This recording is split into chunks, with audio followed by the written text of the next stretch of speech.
Taigi jau esu ofise, pradėsiu komunikaciją su jumis tikriausiai nuo blakstienų tušo, kadangi esu nepasidažiusi, o galbūt jums yra aktualu, nes norite išbandyti kažką naujo. Antąjį kartą jau perku, žinoma, iš mūsų kompanijos italų itin ryškų ilginantį tušą. Taip jisai ir vadinasi High Definition. Štai, kas man patinka, kad blakstienos tikrai būna ryškios, matomos, didelė apimtis, žvilgsnis išraiškingas. Blakstienos, nors, pavyzdžiui, tepsite keletos sluoksnių, jos vis tiek išliks minkštos, plunksniškos, vaškai labai puikiai apgaubia kiekvieną blakstieną, atskiria, nesulipina. Ilgos, ryškios blakstienos.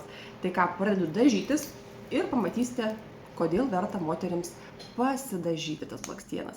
Šepetėlis toksai, man jisai visai patinka, žinokit, priekaištų neturiu. Na ką, padažiau vieną pusę blakstienų, man būtent tokios blakstienos ir patinka. Jos yra tada ryškios, yra apimtis, tušas man puikiai idealiai dažo, dėl to aš jį antrąjį kartą ir perku.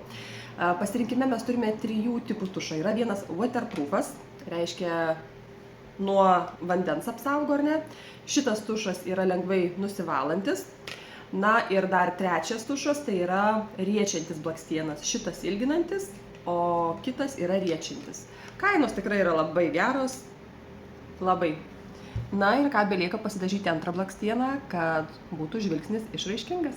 Na ką, blakstienos padažytos, akys išraiškingos, ryškios. Volia.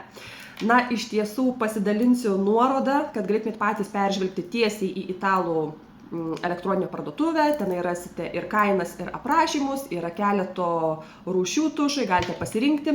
Nuorodą pridėsiu arba viršuje, arba pačioje, kur jau man pavyks, ir galite užsisakyti per mane, kadangi darau didesnius užsakymus ir man siuntimas iš Italijos nekainuoja, o jeigu savarankiškai užsisakysite, tai tada mokėsite pagal tarptautinius įkainius.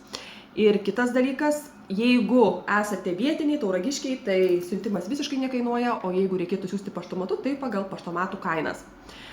Kviečiu taip pat mane pasekti Instagrame, dėl to, kad storiuose dalinuosi daug įvairiausių komunikacijų apie produktus, taip pat ir kitų naudingų dalykų susijusių su šia kompanija, veikla, moterų laisvė, nepriklausomybė finansinė ir taip toliau. Tai susitikime ne tik tai šioje grupėje, šiame kanale, bet ir kitose socialiniuose tinkluose.